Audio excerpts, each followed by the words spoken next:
Visuomet rinkis save. Tau nebereikia skubėti. Tau nebereikia niekam nieko įrodinėti. Tu užaugai, subrendai. Tu atsakai pats už savo gyvenimą, už pasirinkimus. Saulė jau baigė apkeliauti 9 mėnesį zodiako ratu.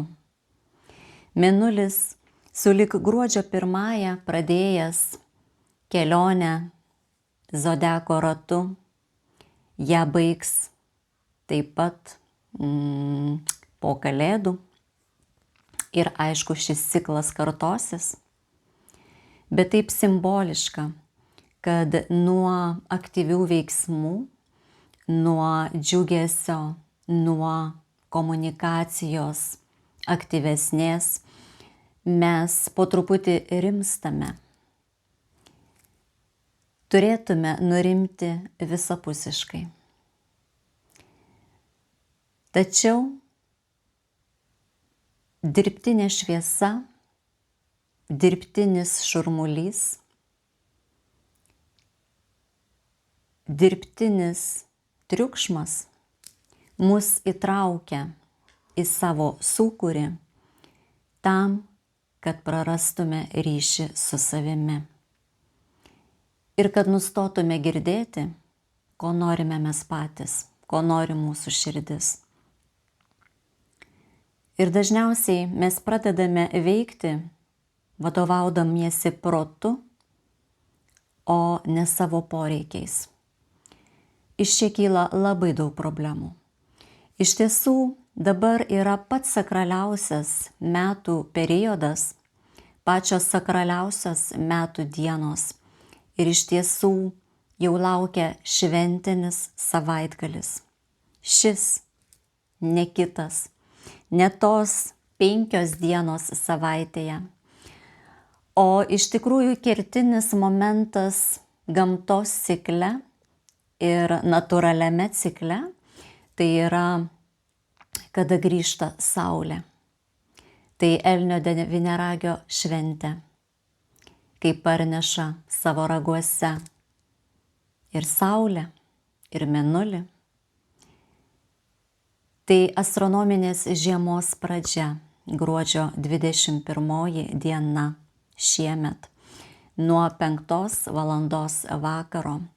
Taigi čia yra ta tikroji žiemos šventė, kada pradėsime palaipsniui pasitikti grįžtančią šviesą. Ir tai reikia švęsti. Kūčios ir kalėdos yra dirbtinai įvestos žmonių sugalvotos šventės. Gruodžio 31 diena apskritai jokia šventė. Tiesiog kolektyvinis paminėjimas naujos datos, naujų kalendorinių metų. Tiesiog pakeisime kalendorius visi. Ir aš kaip visada pabrėžiu, švęskime tai, ką šventė mūsų protėviai, švęskime tai, kada iš tikrųjų vyksta tam tikri virsmai ir astronominiai, ir gamtos cikle, ir mūsų asmeniniai, tai svarbiausia. Gimimo diena kiekvieno žmogaus gyvenime yra asmeninis virsmas. Na ir iš tikrųjų, kadangi šis metas, kai ir Saulė, ir Mėnulis jau byloja apie tai, kad reikia nurimti, žmogui atrasti ryšį su savimi, prisiminti save, klausyti savo širdies, tai pasikartosiu, kad mes tiesiog išbarstome save smulkmenoms, nereikšmingiems dalykams. Ir taip prarandame save. Kartais tai žinodami, kartais ne. Bet aš nebejoju, kad jei tu klausai vis dar, kad susimastai, o kasgi tu esi iš tiesų, o kogi tu nori, koks tavo poreikis yra švęsti, minėti šventes, kurios gal netgi neatliepia tavo širdies. Ar nesiaukoji per daug, ar neišbarstai savęs nereikšmingiems dalykams. Taigi iš tiesų nustok įrodinėti, nustok meluoti pats sau.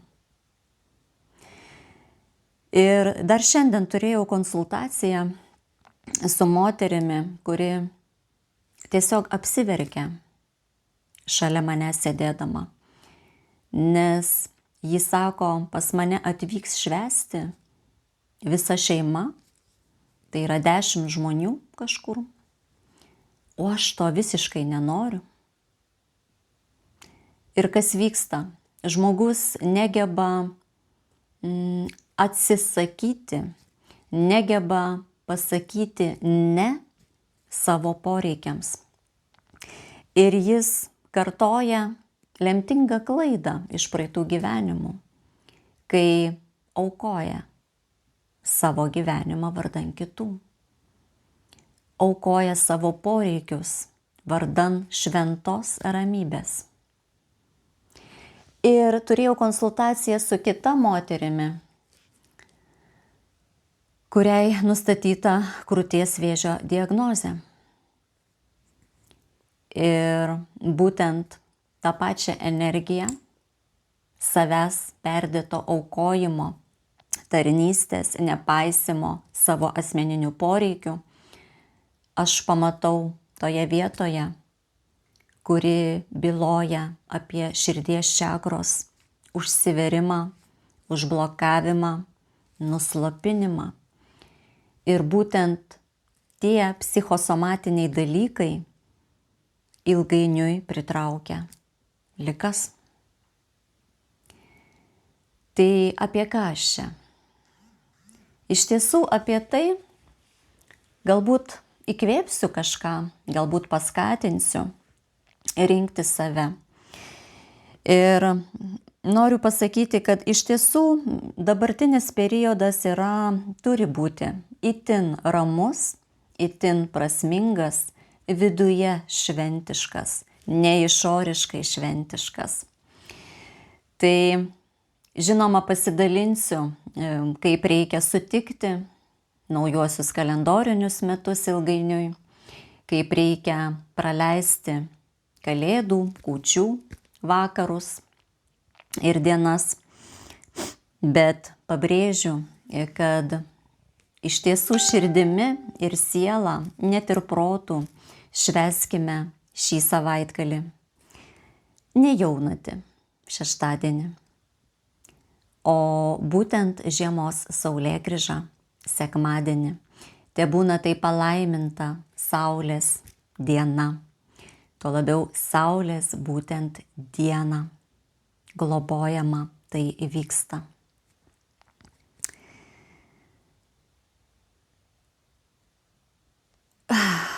Kartais pritrūksta žodžių.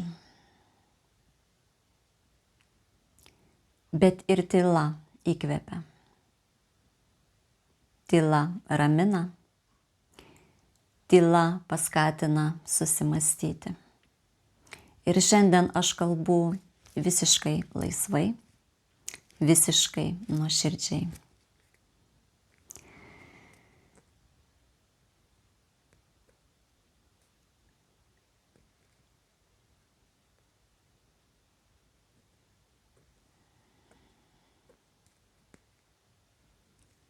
Ką tu jauti dabar šioje tyloje? Kokios supasi mintys, kokia emocija apėmė?